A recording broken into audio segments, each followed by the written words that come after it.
আমরা বৃষ্টির কারণে একটি গাছের নিচে দাঁড়িয়ে বৃষ্টির থামার অপেক্ষা করছিলাম। চাচির পোশাক ভিজে গিয়ে তার গায়ে লেগেছিল। আমি মজা করে বললাম, চাচি তুমি তো ভিজে গেছ পুরোটাই, ঠান্ডা লাগছে না তো?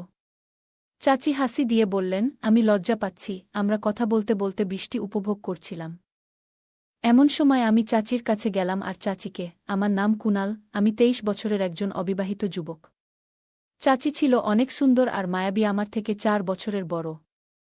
চাচি অনেক সাজগোজ করে থাকেন, তাতে আরও বেশি সুন্দর লাগে। চাচি শাড়ি পরতে অনেক ভালোবাসে। চাচিকে এভাবে পাবো কখনো ভাবিনি। আমার বাবা মা দুজনেই সরকারি চাকরিজীবী। পড়াশোনা শেষ করার পর আমি একটি কোম্পানিতে ইন্টারভিউ দিয়েছিলাম। একদিন আমার বাবা বললেন, গ্রামে গিয়ে তোমার দাদা দাদির সাথে দেখা করো, সেখানে তোমার চাচা চাচিরাও থাকে। কিছুদিন সেখানে থাকো, তারপর আমাদের কাছে ফিরে আসো। এরপর আমি বাইক নিয়ে গ্রামের উদ্দেশ্যে রওনা দিলাম এবং প্রায় 15 ঘণ্টা পর গ্রামে পৌঁছলাম। যাত্রা শেষে রাত প্রায় 11টার দিকে আমি গ্রামে পৌঁছলাম। প্রায় 4 বছর হয়ে গেল শেষবার দাদা দাদির বাড়ি আসার পর থেকে। আসলে লকডাউনের আগে বাড়িতে আসার ইচ্ছা থাকলেও আসা সম্ভব হয়নি। 10ম শ্রেণী পর্যন্ত পড়াশোনার চাপ থাকায় বাড়িতে বেশি আসতে পারিনি। আমার এক চাচা শ্রমিক হিসাবে কাজ করতেন এবং নিজের খরচ সামলানোর জন্য কঠোর পরিশ্রম করতেন।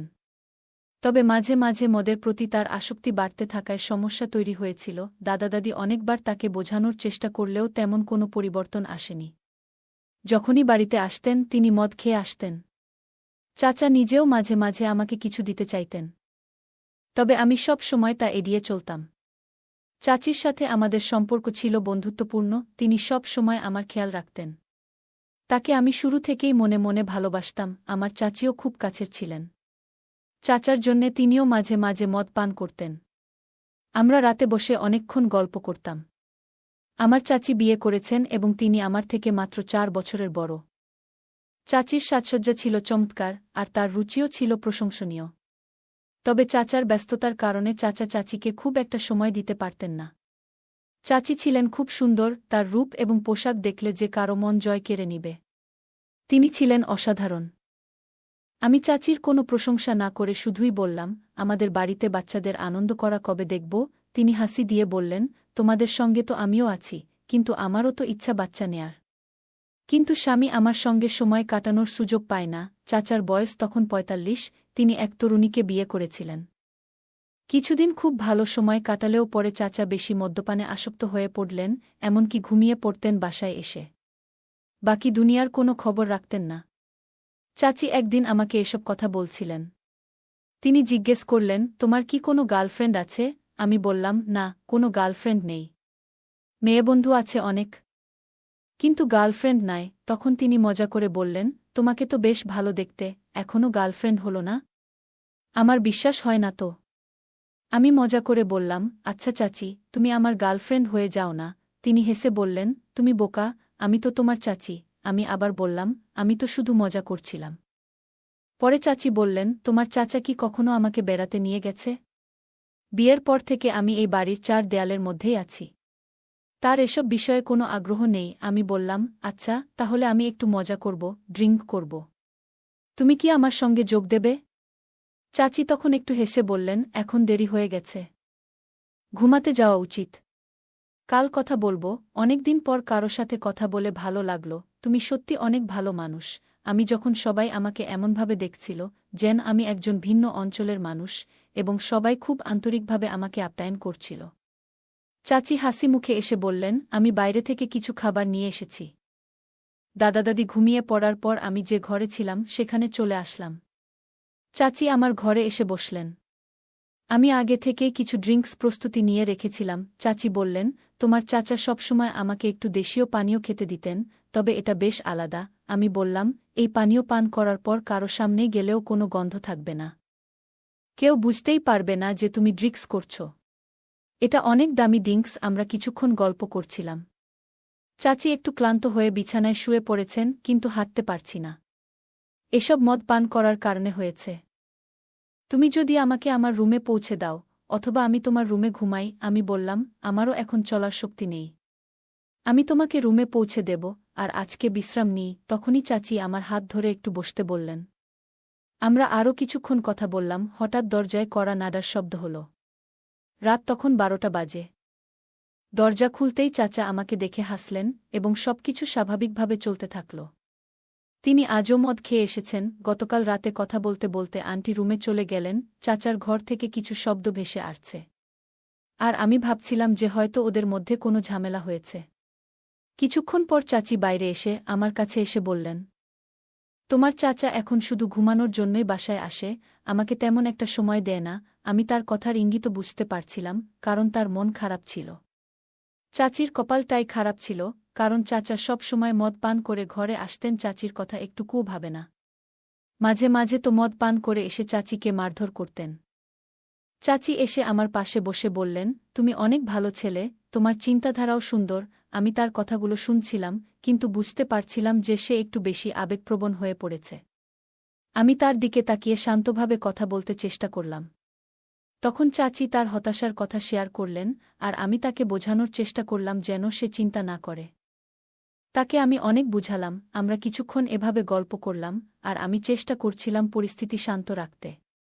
সকাল পর্যন্ত আমরা দুজনেই একসঙ্গে সময় কাটিয়েছি, কথা বলেছি, আর একে অপরের চিন্তাভাবনা ভাগ করে নিয়েছি। চাচি সকাল বেলা বললেন যে তাকে শহরে কাজে যেতে হবে, আর আমি বললাম যে আমি তার সঙ্গে যাব। চাচা যখন যাচ্ছিলেন তখন আমাকেও সাথে নিয়ে যেতে বললেন, আর আমি তাকে বললাম যে সব ঠিক আছে। সেই রাতে চাচিকে বোঝাতে পেরে আমার নিজেরও ভালো লাগছিল। তাকে মনে মনে অনেক ভালোবেসে ফেলেছিলাম। তার কপালটাই খারাপ ছিল, কারণ এত সুন্দর আর ভালো মেয়ে এই রকম একটা জামাই পেয়েছে। তার জন্যে আমার অনেক মায়া হতো। আমরা বৃষ্টির কারণে একটি গাছের নিচে দাঁড়িয়ে বৃষ্টির থামার অপেক্ষা করছিলাম। চাচির পোশাক ভিজে গিয়ে তার গায়ে লেগেছিল। আমি মজা করে বললাম, চাচি তুমি তো ভিজে গেছো পুরোটাই, ঠান্ডা লাগছে না তো? চাচি হাসি দিয়ে বললেন, আমি লজ্জা পাচ্ছি। আমরা কথা বলতে বলতে বৃষ্টি উপভোগ করছিলাম। তখন আমরা বাইকে উঠলাম, আর চাচি আমার কোমর ধরে শক্ত করে বসেছিলেন। দুপুর 1টা বেজে গিয়েছিল, আর আমাদের গন্তব্যে পৌঁছাতে আরও 2 ঘন্টার মতো লাগবে। কিছু দূর গিয়ে আমরা একটা দোকান দেখলাম, সেখানে একটু বিশ্রাম নিয়ে কিছু খাবার কিনলাম। পরে আবার রওনা হলাম। কিছুক্ষণ পর আবার বৃষ্টি শুরু হলে আমরা একটি ছাউনি খুঁজে সেখানে দাঁড়ালাম। বৃষ্টির আওয়াজের মাঝে আমরা গল্প করতে করতে সময় কাটাচ্ছিলাম। বাইকে চড়া ও বৃষ্টি উপভোগ করতে করতে দিনটা অনেক সুন্দর কেটেছিল। আমরা একটানা বৃষ্টি আর বাইকের আওয়াজের মাঝে মুগ্ধ ছিলাম। দিনটা আমাদের জন্যে অনেক ভালো ছিল। চাচি বলল, এই রকম দিন আমি আমার জীবনেও পাইনি। যদিও ভিজে যাওয়ার কারণে একটু অস্বস্তি হচ্ছিল, তবুও আমরা দুজনেই বৃষ্টির সৌন্দর্য উপভোগ করতে শুরু করেছিলাম। চাচি একদিন মজা করে বলছিলেন, আমি সারা জীবন এমন একজন মানুষের স্বপ্ন দেখেছি যে আমাকে সত্যিই বুঝতে পারে। তার স্বামী কাজের জন্য বাইরে ছিলেন, আর আমাদের সেখানে 3 দিন থাকতে হয়েছিল। সেই কারণে চাচি বললেন, আমাদের তো এখন 3 দিন একই জায়গায় থাকতে হবে, তুমি চাইলে আমাকে গল্প শুনিয়ে রাখতে পারো। আমরা আলাদা রুম পেলেও চাচি মাঝে মাঝে আমার কাছে এসে গল্প করতেন। আমার সাথেই থাকত।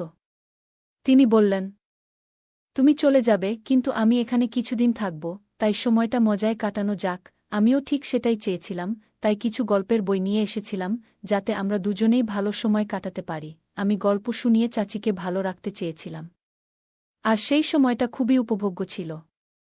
আমরা 3 দিন কাটিয়ে দিলাম বিভিন্ন গল্প আর হাসিতামাশা। পরে যখন আমি শহরে ফিরতে শুরু করি, চাচির চোখে একটু মন খারাপের ছাপ দেখা গেল। তিনি আমাকে বললেন, তোমার মতো মানুষকে মনে রাখব সবসময়। আমি কাজের জন্য শহরে ফিরে গেলাম, আর চাচি মাঝে মাঝে আমাকে ফোন করে বলতেন, কখনো সময় পেলে আবার এসো, তোমার সঙ্গে আড্ডা দিতে আমার ভালো লাগে। চাচি আমাকে মন থেকে ভালোবেসে ফেলেছিল। তার সাথে কাটানো সময়গুলো অনেক ভালো ছিল। চাচি আমাকে ফোনে একদিন বলেছিলেন, যখনই তোমার ইচ্ছে হবে, আমার দরজা তোমার জন্য সবসময় খোলা থাকবে। মজা করে আমি বললাম, চাচি, এইবার আমি সারা রাত তোমার সাথে গল্প করতে চাই। তিনি হেসে বললেন, তুমি অনেক চালাক, শুধু ইঙ্গিত দিয়েই সব বুঝে গেলে। পরদিন আবার আমি গ্রামের দিকে রওনা হলাম, কারণ আমার বাবার একটা গুরুত্বপূর্ণ কাজ সেখানে বাকি ছিল। আগেই চাচিকে জানিয়ে রেখেছিলাম। সেই রাতে আমরা একটা পরিকল্পনা করেছিলাম। চাচি বলেছিলেন তিনি ঘরে অপেক্ষা করবেন, আর আমি এসে তাকে গল্প শোনাব। যখন ঘরে ঢুকলাম, হঠাৎ ঘরের আলো জ্বলে উঠল, আর সামনে দাঁড়িয়েছিলেন চাচা। আমি কিছুটা অবাক হয়ে গেলাম, মুখটা লুকিয়ে বাইকের দিকে দৌড় দিলাম। কিন্তু ততক্ষণে গ্রামবাসীরা এসে আমাকে ধরে ফেলল। চাচা এসে বললেন, কি হয়েছে এখানে? আমি চুপ করে থাকলাম। গ্রামবাসীরা আমার থেকে জানতে চাইল, কি চলছে। আমি ভেবেছিলাম আর লুকিয়ে রাখার কোনো মানে নেই। তাই সবার সামনে বললাম, আমি চাচিকে খুব শ্রদ্ধা করি এবং তাকে ভালোবাসি। আমি মজা করে বলেছিলাম, আমাদের মধ্যে শুধু গল্পের সম্পর্ক, কিন্তু চাচা সেটা ভুল বুঝেছিলেন। তারপর আমি বুঝতে পারলাম, পরিস্থিতি সবার সামনে পরিষ্কার করা দরকার। শেষমেশ আমরা মিলে পরিস্থিতি স্বাভাবিক করলাম আর মজা করে বললাম, এটা শুধু ভুল বোঝাবুঝি ছিল। পরে আমি আবার কাজে ফিরে গেলাম আর সবকিছু ঠিক হয়ে গেল। একদিন এক ভয়ানক ভুল বোঝাবুঝি হল। চাচি আর আমাকে একসাথে দেখে ফেলেছিল। একজন আমার চাচিকে কিছু অসম্মানজনক কথা বলল। চাচি হঠাৎ বললেন, এতদিন ধরে তুমি যদি আমাকে সময় দিতে, তাহলে আজ এই পরিস্থিতি হতো না। আমি একজন নারী, আমারও কিছু ইচ্ছা আছে, কিন্তু তুমি সবসময় ঘরে এসে ঘুমিয়ে পড়ো আর আমার কথা কোনোদিন ভাবো না। এই কথাগুলো শোনার পর পরিস্থিতি আরও জটিল হয়ে গেল। আমি আর চাচি দুজনেই হতবাক হয়ে গেলাম। আমি দ্রুত বাবাকে ফোন করে সব জানালাম। বাবা বললেন, এই পরিস্থিতির সমাধান দরকার। কোনোভাবে এটাকে ঠিক করতে হবে। এরপর চাচা বললেন, আমার আর এই ব্যাপারে কোনো সহ্যশক্তি নেই। আমাদের সম্পর্ক এখানে শেষ। চাচা আর চায়ের সাথে কোনো সম্পর্ক রাখবে না। সবার চোখে জল এলো আর কাঁদতে কাঁদতে আমরা সেখান থেকে চলে এলাম। সেই মুহূর্তে বুঝতে পারছিলাম না কি করব। পরিস্থিতি এতটাই জটিল হয়ে গিয়েছিল যে কিছু বুঝে ওঠা সম্ভব হচ্ছিল না। আমার আর চাচির মানসিক চাপের কারণে ভেঙে পড়েছিলাম। আমি খুবই দ্বিধায় ছিলাম, কি করব বুঝতে পারছিলাম না। বাইক চালানোও কঠিন হয়ে যাচ্ছিল। আস্তে আস্তে হেঁটে প্রথমে হাসপাতালে পৌঁছালাম। সেখানে কয়েকদিন থাকার পর কিছুটা সুস্থ হলাম। এর মধ্যেই আমার মনে হল, কিছু সময়ের জন্য দূরে থাকাই ভালো হবে। তাই আমি আমার কাজের জায়গায় ফিরে গেলাম, চাচির সঙ্গে কিছু দূরত্ব রাখার জন্য।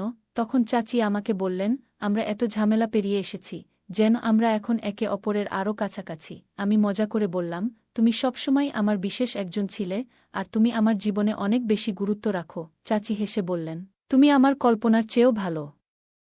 আমি সবসময় তোমার মতো একজনকে চেয়েছিলাম। আমি তখনও একটু দ্বিধায় ছিলাম, কিন্তু বুঝতে পারছিলাম যে আমরা দুজনেই এই অবস্থায় এসেছি খুব ভালোভাবেই। আমি বললাম, এখন আমরা যা পেয়েছি তা হারানোর থেকে অনেক বেশি মূল্যবান। আমি নিশ্চিত তোমাকে কখনো একা ছেড়ে যাব না। আমরা দুজনেই তখন অনেক কথা বললাম, হাসলাম এবং ভবিষ্যৎ নিয়ে নতুনভাবে ভাবতে শুরু করলাম। আমরা বিয়ে করে ফেলি। মাকে ফোন করে বুঝিয়ে বললাম, মা, আমি সত্যিই একটা বড় ভুল করেছি, আমাকে ক্ষমা করে দিও। তুমি জানো, আমি এর আগে এমন ভুল কখনো করিনি। এবার আমি বিয়ে করেছি, আমাদের সম্পর্কটাকে মেনে নাও। প্রথমে মা আমাকে কিছু কথা শোনালেন। তারপর আবেগে ভেঙে পড়ে বললেন, তোমার বাবার সাথে কথা বলবো, যদি উনি রাজি হন তবে তুমিও ঘরে ফিরতে পারবে। আমি একবার তোমার বাবার সাথে কথা বলে দেখি, তবে সে হয়তো রাজি হবে না। বাবা রাজি হননি। তারপর আমরা অনেক দূরে বাসা ভাড়া নিয়ে থাকতে শুরু করি। কিছুদিন চাচি অনেক মন খারাপ করে থাকত, কিন্তু সময়ের সাথে সাথে আমার ভালোবাসায় সে স্বাভাবিক হয়ে গেছে। সে এখন আমার সাথে থেকে অনেক খুশি। আমিও তাকে কাছে পেয়ে অনেক খুশি ছিলাম। 2 বছর পর আমি মাকে ফোন করলা যাতে আমাদের সম্পর্কটা তারা মেনে নেয়। আমি বললাম, মা, আমরা 2 বছর পর বাবা মা হয়েছি, আমাদের অনেক কিছু পেছনে ফেলে এসেছি।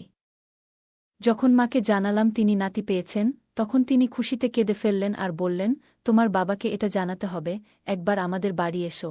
আমার মনে হচ্ছিল বাবা এবার নিশ্চয়ই রাজি হবেন, এবং ঠিক তাই হল। আমরা যখন বাড়ি পৌঁছালাম, বাবা প্রথমে কঠিন মুখে তাকালেন, কিন্তু নাতিকে দেখে তার মুখে হাসি ফুটে উঠল।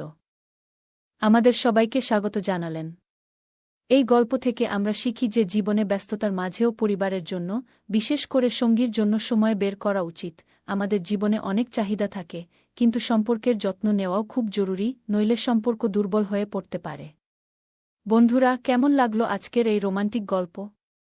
আশা করি আপনাদের ভালো লেগেছে। যদি পছন্দ হয় তাহলে ভিডিওটি লাইক, শেয়ার এবং চ্যানেলটি সাবস্ক্রাইব করতে এবং বেল আইকনটি ক্লিক করতে ভুলবে না। ধন্যবাদ।